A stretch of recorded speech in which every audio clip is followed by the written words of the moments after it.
জীবনে চিন্তা এটা কোনো একজন মানুষের হয় না। আপনি চিন্তিত আছেন, আমি চিন্তিত আছি, আর দুনিয়ার প্রতিটা ব্যক্তি নিজ নিজ সমস্যায় ফেঁসে আছে। কিন্তু আসল প্রশ্ন হলো এটাই, আমরা এই চিন্তাগুলোকে শেষ কিভাবে করব? কিভাবে মনে সেই শান্তি পাব যা কোথাও থেকেই পাওয়া যায় না? আর কোন সেই রাস্তা আছে যা আমাদেরকে ভেঙে পড়া থেকে বাঁচিয়ে নেয়? আপনিও হয়তো হাজারবার শুনেছেন, আল্লাহর উপরে ভরসা করো, সব কিছু ঠিক হয়ে যাবে। কিন্তু মনে একটা প্রশ্ন সবসময় থেকে যায়, যে ভরসা করার লাভটা আসলে কি? এই ভরসা আমাদের জীবনে কোন পরিবর্তন আনে? আর সত্যিই কি শুধুমাত্র আল্লাহর উপরে বিশ্বাস রাখাতে পরিস্থিতি বদলে যায়? আজকের এই ভিডিওতে আমরা এই জবাব দেখব যে মানুষ যখন সত্যিই আল্লাহর উপরে ভরসা করে, তো তার জীবনে কোন কোন নিয়ামত আর সাহায্য আসে। আর বিশ্বাস করুন, যদি আপনি এই কথাগুলো মন থেকে বুঝতে চান, তো এই ভিডিও আপনার ভাবনা বদলাতে পারে, আর আপনার পুরো জীবনের রাস্তাও। যদি আপনি সত্যি এটা জানতে চান যে আল্লাহর উপরে ভরসা করার সেই 5টি বড় লাভ কি, তাহলে প্লিজ এই ভিডিওটিকে শেষ পর্যন্ত শুনুন। কেননা হয়তো আজ আপনি সেই কথাগুলো শুনবেন যা আপনার মনের অনেক আগেই দরকার ছিল। নম্বর 1, মনের শান্তি। যখন মানুষ আল্লাহর উপরে ভরসা করে, সবচেয়ে প্রথম নিয়ামত যা অন্তরে আসে সেটা হলো মনের শান্তি। সেই শান্তি যা না মানুষের মন থেকে পাওয়া যায়, আর না সম্পদের দ্বারা, আর না কোনো দুনিয়াবি জিনিসে। মনের সেই ভয় যা রাতগুলোতে জাগায়, সেই অশান্তি যা বুকে আঘাত করে, সেই ভয় যা মানুষকে হাজারবার ভাবতে বাধ্য করে দেয়, এখন আস্তে আস্তে শেষ হতে লাগে।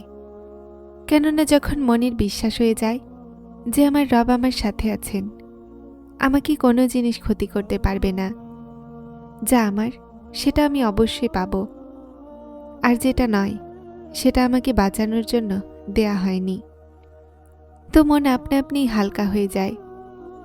আল্লাহর ওপরে ভরসা মনকে এই বার্তা দেয়, তুমি একা নও, তোমার চিন্তা হয়ে যায়।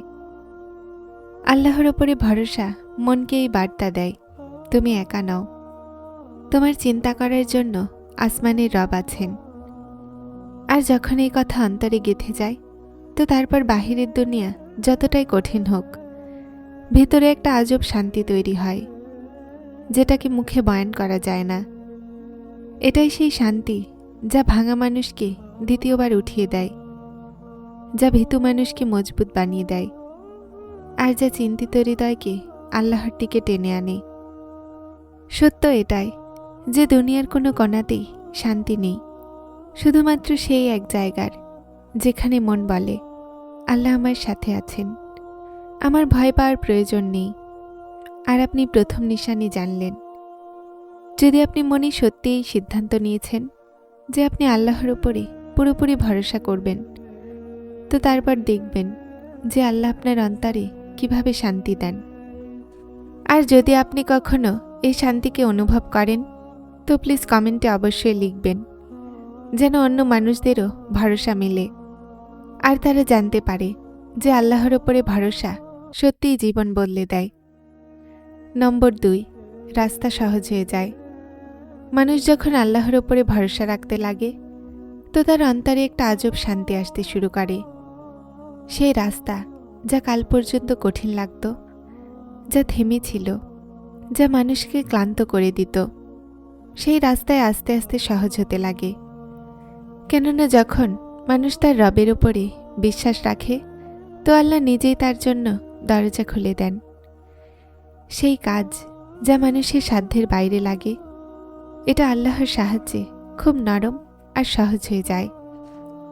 কখনো এমন হয় যে আমরা ভাবি এই কাজ সহজ নয়, কিন্তু আল্লাহর সাহায্যে সেই কাজও সহজ হয়ে যায় যা আমাদের সাধ্যে থাকে না, আর তারপর সেটাই হতে লাগে। কঠিন কাজ সহজ হয়ে যায়, বাঁকা রাস্তা সোজা হতে লাগে, আর সেই দরজা খোলে যেখানে মানুষ কখনো কড়া নাড়েনি। ইমানের বাস্তবতা হলো এটা যে যে ব্যক্তি আল্লাহর ওপরে ভরসা রাখে, আল্লাহ তার জন্য রাস্তা সহজ করে দেন আর সাহায্য পাঠান। জীবনে পরীক্ষাও আসতে পারে, কিন্তু আল্লাহর সাহায্য আর রহমত সাথে থাকে। নম্বর 3, নির্ভয় সাহস পাওয়া যায়। আল্লাহর ওপরে ভরসা করার সবচেয়ে অবাক করা লাভ এটা যে মানুষের ভেতরে একটা অবাক করা আশা তৈরি হয়ে যায়, এমন শক্তি যা দুনিয়ার কোনো মানুষ দেখতে পায় না, যা কারো মুখে বলাতে পাওয়া যায় না, যা শুধুমাত্র আল্লাহর উপরে ভরসা করাতেই পাওয়া যায়। যখন মনে এই বিশ্বাস জন্মে যায় যে আমি একা নই, আমার আল্লাহ আমার সাথে আছেন, তো ভয় আস্তে আস্তে শেষ হতে শুরু করে, মন মজবুত হতে লাগে। সেই কাজ যেটাতে মানুষ ভয় পেত, সেই কাজই সহজ হতে লাগে। মানুষের কথা মজবুত হয়ে যায়, সিদ্ধান্ত দৃঢ় হতে লাগে, আর মনে একটা আজব প্রশান্তি এসে যায়, যা বলে আমার আল্লাহ আমার সাথে আছেন, আমি পড়ে যেতে পারি না। এটাই সেই শক্তি যেটাকে মানুষ বিশ্বাস বলে, কিন্তু এটা আল্লাহর দেয়া শক্তি হয়। মানুষ আমাদেরকে একটু আশ্রয় দেয়, তারপর বিরক্ত হয়ে যায়, তারপর বদলে যায়, তারপর পিছনে সরে যায়, কিন্তু আল্লাহ তাআলা কখনোই ক্লান্ত হয়ে যায় না, আর এজন্যই তিনি তার বান্দার সাথে থাকেন। আশ্রয় যদি আল্লাহর হয় তো মন নির্ভয় হয়ে যায়। মানুষ তার জীবনের বড় থেকে বড় তুফানেরও মোকাবেলা করে নেয়। নম্বর 4, ক্ষতির দ্বারা হেফাজত। আল্লাহর ওপর ভরসা করার সবচেয়ে বড় লাভ হলো যে মানুষ এমন হেফাজত পায় যা মানুষের আন্দাজ হয় না। প্রতিটা ব্যক্তির হারিয়ে ফেলার ভয় মনে থাকে, কখনো রিজিকের সমস্যা, কখনো সম্পর্কের ভয়, কখনো ধোঁকা, কখনো সম্মানের, কখনো অতীতের ভয়, আর কখনো তার চেষ্টা জায়া হওয়ার। কিন্তু যারা তার রবের উপরে ভরসা রাখে, আল্লাহ তার হেফাজত এমনভাবে করে যেমন মা তার বাচ্চাকে কোলে নিয়ে বৃষ্টি থেকে বাঁচান, নীরবভাবে, আস্তে আস্তে। কখনো কখনো মানুষ ভাবে যে সে যেই জিনিসের চিন্তায় ঘুরতেছিল, ক্ষতি আল্লাহ তার আগেই থামিয়ে দিয়েছিল। যে দুর্ঘটনা হতো, যে দুঃখ আমাদেরকে ভেঙে দিত, যেই সমস্যা আমাদেরকে চিন্তিত করত, আল্লাহ সেগুলোকে আসার আগেই দূর করে দিয়েছেন। তিনি আমাদেরকে ভুল মানুষের থেকে দূর করে দেন। আমরা বুঝতেই পারি না যে দূর হওয়াটা কেন জরুরি ছিল। তিনি আমাদেরকে ভুল সিদ্ধান্ত থেকে বাঁচিয়ে নেয়। সেই সময় আমরা যতটাই কষ্ট কেন না পাই, আমাদেরকে ওই রাস্তা থেকে সরিয়ে দেন যেটাতে চললে আমাদের ক্ষতি হতো, আর আমাদেরকে ওই জায়গাতে আনেন যেখানে আমাদের জন্য কল্যাণ লুকিয়ে আছে। মানুষের মনে হয় যে এটা কেন হলো না, কিন্তু বাস্তবে আল্লাহ বলেন এটা তোর জন্য ভালো ছিল না, আমি তোকে বাঁচিয়ে নিয়েছি। কোনো কিছুর না পাওয়ার, কোনো দরজার বন্ধ হয়ে যাও, কোনো সম্পর্কের দূর হয়ে যাও, অনেক সময় আল্লাহর হেফাজত হয়। আর এই হেফাজত সবসময় নীরব হয়, কিন্তু খুব মজবুত হয়। মনে রাখুন, যে বান্দা আল্লাহর আশ্রয় পায়, আল্লাহ তার হেফাজত করেন। দুনিয়াতে পরীক্ষা আসতে পারে, কিন্তু আল্লাহর হেফাজতে বিশেষ প্রশান্তি পাওয়া যায়। নম্বর 5, দোয়ার ইচ্ছা বেড়ে যায়। আল্লাহর ওপরে ভরসা করার একটা লাভ হলো এটা যে মানুষের পুরো জীবন বদলে দেয়, আর সেটা হলো দোয়া করার ইচ্ছা বেড়ে যাওয়া।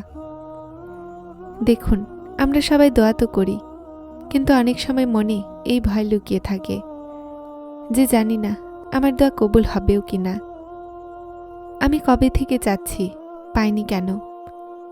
এই সন্দেহ দোয়া কবুলিয়তের চান্সকে কমিয়ে দেয়। কিন্তু যখন মানুষ খাস হৃদয়ে আল্লাহর উপরে ভরসা করতে শিখে নেয়, তো দোয়া শুধুমাত্র চাওয়ার আমল থাকে না, বিশ্বাসের আমল হয়ে যায়। ভেতর থেকে আওয়াজ আসে, আমি চাচ্ছি, তো আল্লাহ অবশ্যই দিবেন, অথবা এর চেয়ে বেশি দিবেন, অথবা বিপদ থেকে বাঁচিয়ে নেবেন, কিন্তু আমাকে খালি ফেরাবেন না। যারা চ্যানেলটিতে নতুন এসেছেন তারা হেদায়েত চ্যানেলটিকে সাবস্ক্রাইব করে আমার সাথে থাকুন। আসসালামু আলাইকুম।